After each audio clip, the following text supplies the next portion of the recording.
Hello everyone, it's Dave from ASCII Gaming, and today I've got the 1.7 update for Minecraft, and I'm just going to show you all the new stuff, some tips and tricks, and maybe some stuff you're going to want to build yourself. So first of all, let's have a look at the TNT update. Pre 1.7, you could ignite TNT with your hand, with fire, or by using some type of redstone ignition. Let's see what you can do in 1.7. As you can see, you can no longer ignite TNT with your hand, or any other object for that matter. It'll just break the TNT and you'll have to ignite it another way. Let's see if fire still works.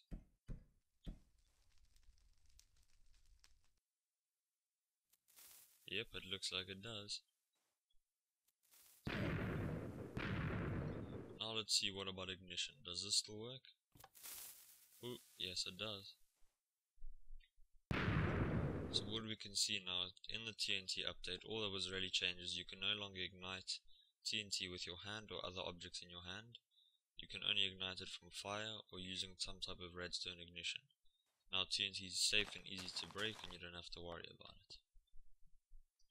Next we move on to Shears. Shears is a new item in the game. It can be crafted by taking two iron ingots diagonal from each other, either like that or like that. Shears are useful for two things. They can either be used to cut down leaf blocks of trees, which then you can then plant, or place should I say, or they can be used to shear the wool of sheep. Okay, I found a sheep. Now if you just left click it, nothing happens, but if you right click it, wool will pop out. Now I only got 2 this time, but often you'll get 3 or 4.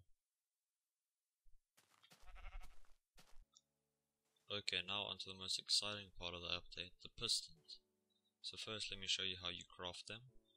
It's 1 iron in the middle, a redstone beneath it, 3 wood on top, and 2 cobble on either side. And there we go, you get a piston. To make the piston sticky, you place a piston down with a slime ball on top. Now let me show you how you place pistons. Basically, the moving head of the piston will be in the opposite direction of the way you face it. So if you place it like that, it's facing you. If you place it like that, it's facing you. So it's pretty simple how to place it, you'll catch on quick.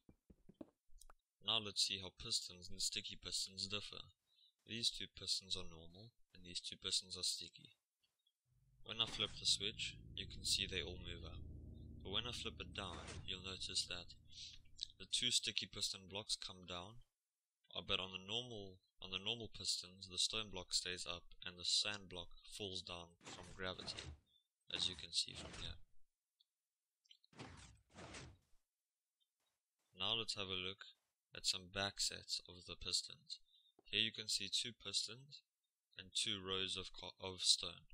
This row of stone is 12 blocks long, and this row of stone is 13 blocks long. Now let's see what happens when we flip the switch. Only the 12 block long one moves. That's because pistons won't move more than 12 blocks at a time.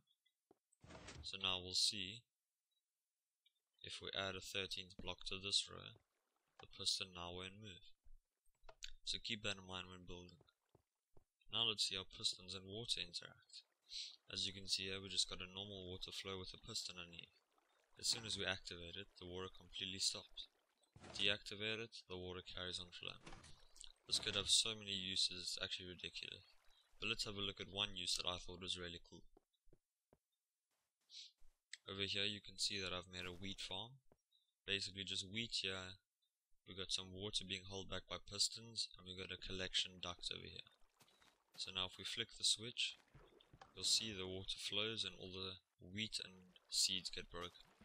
Now because none of those seeds are actually grown into wheat yet, no wheat will fall, but you get the idea because all the seeds are falling. And what's also great about this design is that the ground stays plowed, so all you have to do now is once you get your wheat and your seeds, you flip the switch back and you simply just go and plant the seeds again. If you guys want me to, I'll make a tutorial on how to make that. It's very easy to do and really is great. Over here we can see the next update.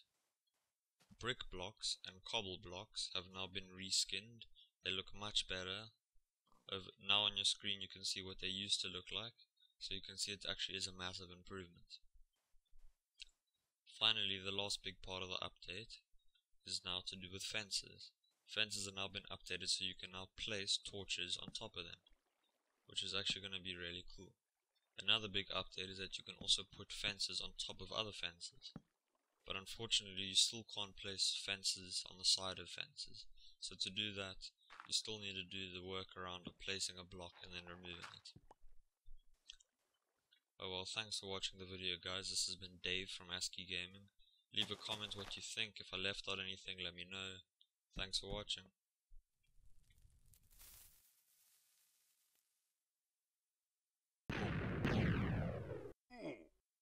Well, that failed.